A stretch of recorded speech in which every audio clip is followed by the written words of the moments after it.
Fala, gurizada, tudo tranquilo? Como é que vocês estão? Vocês estão bem? Espero que todos vocês estejam bem. Mais um vídeo aqui para o nosso canal e hoje nós vamos continuar trabalhando o livro dos Salmos, o Salmo de número 3. Nós estamos trabalhando ele já há algumas semanas e alguns dias aqui no canal. Dito isso, antes da gente começar a expor as aplicações práticas, curta, compartilha, comenta, inscreva-se no canal, ative o sininho para receber as notificações, porque quase que diariamente nós trazemos conteúdos relevantes para vocês.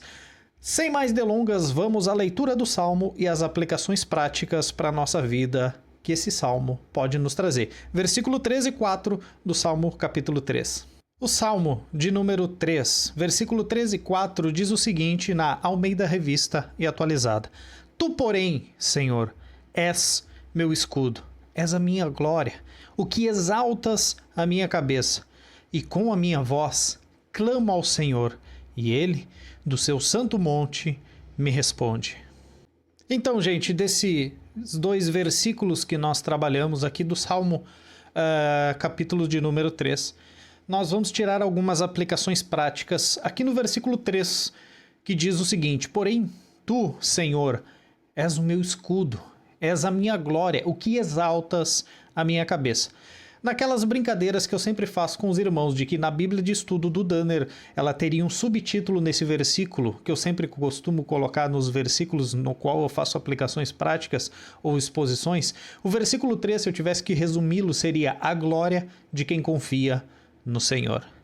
Primeira das aplicações aqui é que Deus é o que o salmista diz aqui, que Davi diz. Deus é o escudo, um escudo que é impenetrável, que é uma fortaleza segura, onde ninguém pode entrar, derrubar. Jesus Cristo, Deus, o Espírito, é esta nossa fortaleza, no qual nós podemos nos refugiar, deleitar-nos em saber que lá temos plena segurança de quem é esse nosso Deus. Uma segunda aplicação ainda aqui no versículo 3 é aquilo que está escrito no hebraico kavod, que é glória. Na Bíblia, essa palavra, a glória, kavod, refere-se àquilo que dá dignidade, honra, que é valor, que tem o valor verdadeiro. A glória de Davi não estava no trono, nas suas riquezas, naquilo que ele poderia conceber e ter em mãos como sendo o rei da nação de Israel. A glória dele era o Senhor, não era o trono. Davi não era um homem vaidoso nesse aspecto. Ele sabia que a glória dele era o Deus que o colocou no trono e não o trono que ele havia conquistado por mãos de Deus. Então Davi sabia exatamente o seu devido lugar. E uma terceira aplicação que a gente pode fazer aqui é o que Davi fala no final do versículo 3, o que exaltas a minha cabeça. Exaltar a cabeça aqui, gente, é uma metáfora hebraica para restauração, honra, recuperação de forças, nascer das cinzas. Ou seja, o Senhor levanta o caído e dá forças, renova, restaura os que o temem. E aqui, propriamente dito, Davi está dizendo que Deus o exalta. Lembrando, o contexto do Salmo capítulo 3, Absalão se revolta contra seu pai, junta pessoas traíram Davi, pessoas estão dizendo que não há mais salvação para Davi. Mas Davi aqui está declarando que Deus é a sua glória, ele é o seu escudo e o que exalta a sua cabeça. Versículo 4 diz: com a minha voz clamo ao Senhor, e ele, do seu santo monte, me responde. No versículo 4 aqui, se eu tivesse que botar um subtítulo, seria o clamor do justo. Eu quero tirar duas aplicações aqui com vocês. A primeira delas, gente, é o seguinte: Davi era um homem de clamores. Eu, com a minha voz, clamo ao Senhor. A Escritura manda nós pedir. Jesus disse: vocês não pedem ou pedem para deleitar-se, pede mal para se deleitar nos seus próprios prazeres.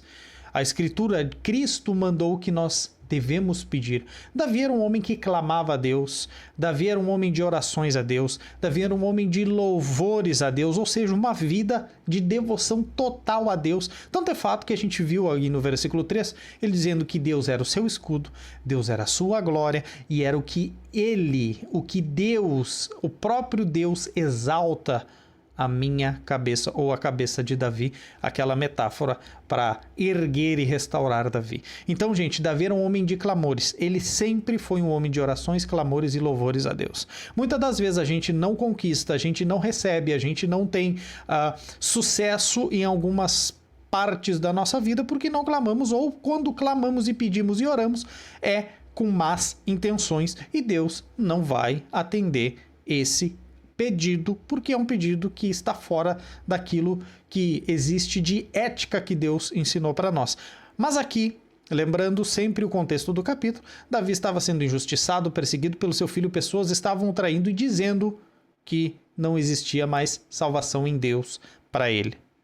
E um segundo ponto para a gente encerrar aqui no versículo 4 é que Deus, ele é um Deus que ouve os clamores. Ele não é um ídolo mudo. Ele tem olhos e vê. Ele tem, abre aspas, boca e fala. Ele tem ouvidos, entre aspas, todas essas atribuições que são características humanas, e ele nos ouve. Então Deus não é um Deus estático. Ele é um Deus que fala conosco, nos atende e trabalha em nós e através de nós. Ele, do seu santo monte, me responde. Davi tinha plena confiança que Deus o ouviu e o vai responder.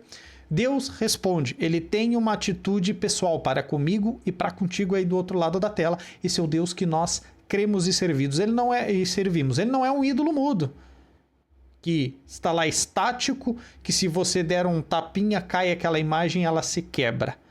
Tem olhos, não vê. Tem boca, não fala. Tem ouvidos e não ouve. Deus é um Deus de atitude pessoal para conosco e ele responde os seus.